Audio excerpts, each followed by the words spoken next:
এর থেকে কম, তাদের এন্ড জীবনাবসান যখন হয় তখন সেটা they get converted to white dwarfs.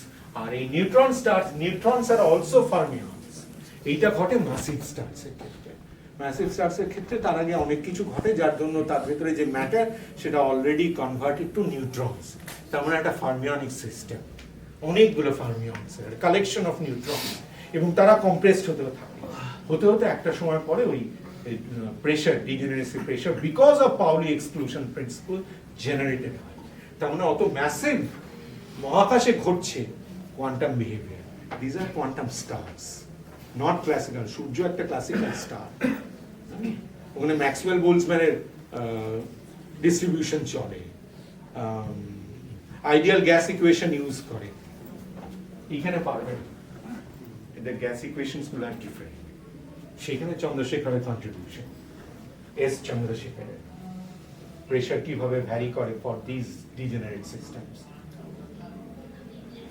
আর এছাড়া পাউলিও একটা নিউট্রিনো পার্টিকেল 1930-এ করেছিলেন, কারণ তার আগে পর্যন্ত যেটা দেখা যাচ্ছে যে বিটা পার্টিকেলের যে এমিটেড হয় ফ্রম রেডিও অ্যাক্টিভিটি, তখন বিটা পার্টিকেলের এমিশনের জন্য এরা এই ছবিটা করে, যে এই নিউক্লিয়াসটা বিটা ডিকে করলো, তার একটা রিকয়েল ডটার নিউক্লিয়াস আর একটা বিটা পার্টিকেল, মানে টু পার্টিকেল সিস্টেম বাইরে বেরোচ্ছে ডিকের পর। তাতে যদি এনার্জি কনজারভেশন অ্যাপ্লাই করা হয়, তাহলে দেখা যায় যে এই ইলেকট্রনটা যেটা বিটা পার্টিকেল, তার ডেফিনিট এনার্জি হওয়া উচিত। কনজারভেশন বলে, এনার্জি মোমেন্টাম কনজারভেশন বলে, ডেফিনিট এনার্জি হওয়া উচিত। কিন্তু এক্সপেরিমেন্টালি দেখা যাচ্ছে যে এটা একটা কন্টিনিউয়াস ডিস্ট্রিবিউশন। লোকজনের মাথা খারাপ হয়ে গেছিল যে এটা কি করে হচ্ছে। অনেক রকম প্রপোজালগুলো ভেবে দেখো কারা কিরকম প্রপোজাল দিয়েছিলেন। রাদারফোর্ডের ভিউ ছিল যে বিটা পার্টিকেল ডিকে করছে একটা ডেফিনিট এনার্জি থেকে, নিয়ে এসে বাইরে যে অ্যাটমিক ইলেকট্রনস গুলো আছে তার সাথে ধাক্কাধাক্কি করে তার এনার্জির একটা ডিস্ট্রিবিউশন তৈরি হচ্ছে। সেই জন্য আমরা যেটা দেখছি ডিকে ইলেকট্রন, সেটা একটা কন্টিনিউয়াস ডিস্ট্রিবিউশন। এটা বোরের সাজেশন আরো মারাত্মক ছিল। উনি বলেছিলেন নিশ্চয়ই নিউক্লিয়ার ডাইমেনশন বা ওই লেভেলে এনার্জি কনজার্ভ হয় না। এইটা মারাত্মক। এবং মজার গল্প হচ্ছে যে এই সাজেশনটা উনি একটা নোট আকারে পাউলিকে দিয়েছিলেন, এবং পাউলি বলেছিলেন আপনি দয়া করে এটাকে পাবলিশ করবেন না, কারণ এই তত্ত্বটা সম্পূর্ণ ভুল। এটা নিলস বোরকে বলা, সেই সময় নিলস বোর থেকে 18 বছরের বড়, father of nuclear atomic modelling and quantum mechanics, তাকে বলা। কিন্তু পাউলি ঠিক এইরকমই ছিলেন, খুবই তীক্ষ্ণ এবং খুব কড়া ভাষায় কথা বলতেন। তো উনি নিলস বোরকে বলেছিলেন যে দয়া করে এটা পাবলিশ করবেন না, কারণ এটা সম্পূর্ণ ভুল। তো ভেরি কনফিউজিং স্টেট অফ তখন। এবং পাউলি তখন এই নিউট্রিনো জাস্ট পাউলি ওনার এই সাজেশনটা যে এরকম একটা পার্টিকেল বেরোতে পারে, সেটা কিন্তু কোনো সময় পাবলিশ করেননি কোনো কাজ হিসেবে। টুবিঙ্গেনের জার্মানিতে একটা মিটিং হচ্ছিল, সেই মিটিংয়ে উনি একটা চিঠি লিখে পাঠিয়েছিলেন যে আমার মনে হয় এই জিনিসটা ঘটছে, তাই ওই কন্টিনিউয়াস বিটা স্পেকট্রাম পাচ্ছি। তো সেখানে উনি বলেছিলেন যে beta decay together with an electron, মানে বিটা ডিকে যেটা electron particle, in all cases also a neutron, এইখানে উনি ওই একটা নিউট্রাল পার্টিকেল বেরোবে অফ স্পিন হাফ, উনি নিউট্রন নাম দিয়েছিলেন, is emitted in such a way that the sum of the energy of the neutron and of the electron remains constant. এইটা উনি চিঠি লিখে দিয়েছিলেন এবং বলেছিলেন আমি আসতে পারছি না, এখন পারছি না, কারণ যখন মিটিংটা হচ্ছে তখন আমার জুরিকে একটা বল নাচের প্রোগ্রাম আছে, সেটা আমাকে অ্যাটেন্ড করতেই হবে, আমি ওই মিটিংয়ে যেতে পারছি না। তোমরা এটা দেখে নিও। এটা হতে পারে যে খুব পাগলের মতন সাজেশন, কিন্তু আমার মনে হয় এটাই ঠিক। তো লোকজন পাউলির কাছ থেকে এসছে বলে একবারে মানে মারাত্মক আলোচনা শুরু হয় যে এটা নিশ্চয়ই কি করতে হবে, তাহলে কিভাবে করতে হবে।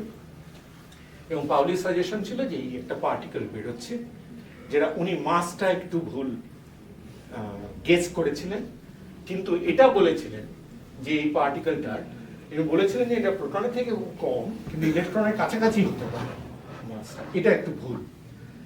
তো তারপরে এটা হলো যে উনি বললেন যে এই যে টোটাল এনার্জি যেটা হবে ইলেকট্রন এবং নিউট্রিনো সেটা একটা কনস্ট্যান্ট হতে হবে। তার ফলে এ যখন বেশি হবে এ কম, এ যখন কম হবে এ তখন বেশি, কারণ এদের প্রত্যেকেরই মাস এতই ছোট যে ওই রিকয়েল নিউক্লিয়াসটা কতটা মুভ করছে বা কতটা এনার্জি নিয়েছে সেটা কিছু ম্যাটার করে না। এতে সামটা কনস্ট্যান্ট, কাজে আমি বিভিন্ন রকম ভাবে ভাগ করতে পারি। তার ফলে আমি যদি শুধু ইলেকট্রনটাকে দেখি তার এরকম একটা ডিস্ট্রিবিউশন হবে, আমি যদি নিউট্রিনোকে দেখি তার একটা উল্টো ডিস্ট্রিবিউশন, কিন্তু সামটা কনস্ট্যান্ট। এইটা ওনার আইডিয়া এবং দ্যাট ইজ ট্রু।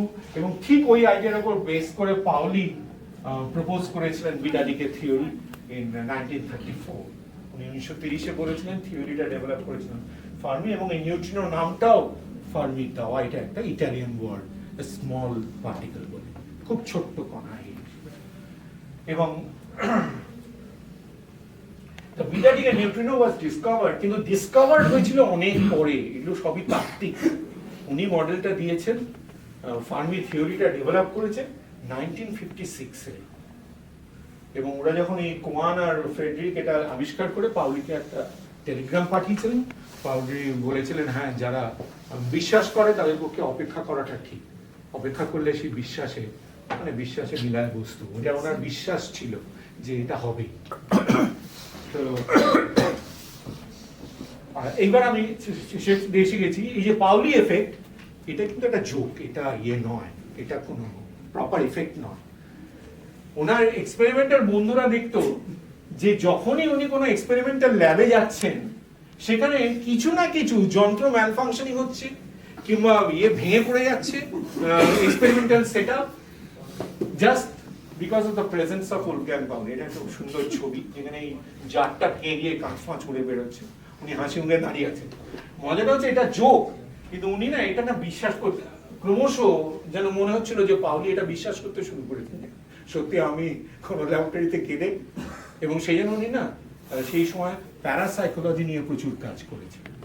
এবং ওনার একটা বিখ্যাত বই আছে, interpretation of nature and the psyche, Carl Jung বলে আরেকজন বিখ্যাত সাইকোলজিস্টের সাথে মিলে ওরা একটা সায়েন্টিফিক ইন্টারপ্রিটেশন অফ সেইখানে শুরু করেছিলেন কাজটা।